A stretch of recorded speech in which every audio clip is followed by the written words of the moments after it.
The March funeral of 35-year-old Jacob Keltner, killed while working as a special deputy U.S. Marshal through his job with the Macon County Sheriff's Department. On March 7th, Keltner was part of a group of officers assigned to arrest a fugitive, Floyd Brown of Springfield, at a Rockford hotel. During the attempt to arrest Brown, Keltner was shot to death. Brown fled in a wild chase down Interstate 55 before he finally wrecked in Lincoln in Logan County. State police worked to get Brown to surrender without shooting him.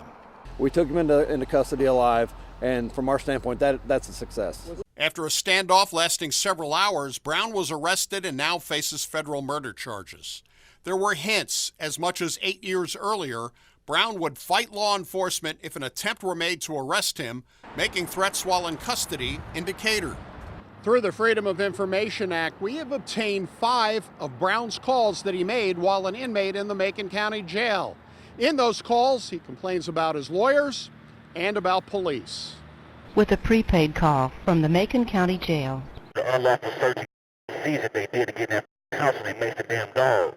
It's 2011. Brown's profanity-laced calls were to several women while he was jailed after a Springfield police raid on a home in connection with residential burglaries in Decatur. We have edited out the profanities. Springfield police went in the house illegally, maced the dog, looked at some, then called Decatur to secure a search warrant. At one point in the calls, Brown tells his girlfriend, "Better hope and pray that I don't get out." I don't understand the way my mind works. Brown repeatedly complained his lawyers weren't doing enough to get the charges against him thrown out. On one call, he says he has nothing to lose, stating he would flee if he got out. I swear to God, find a way out this, I'm gone. They kiss my... The most chilling calls were his threats as he raged at police. In one call, a woman tells him police had laughed while they were going through the home after his arrest. Come to that mother door and a man with my gunfire, bitch wouldn't have been laughing. Brown ended up pleading guilty to 3 counts of residential burglary in a deal with prosecutors. He was sentenced to 13 years in prison, but was released early for good behavior. It was for additional residential burglaries this past December that Brown was wanted when the Federal Fugitive Task Force tracked him down to that Rockford hotel.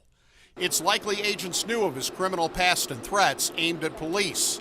He swore to God on one call from the Decatur lockup that he would never go back to prison if he got out.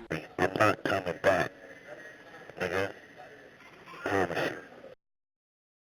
We're gonna shoot it out. I swear to God.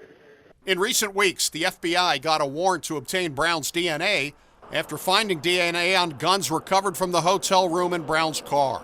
Some of the guns had their serial numbers obliterated. Brown is not scheduled to go on trial for the Keltner murder until January of 2021.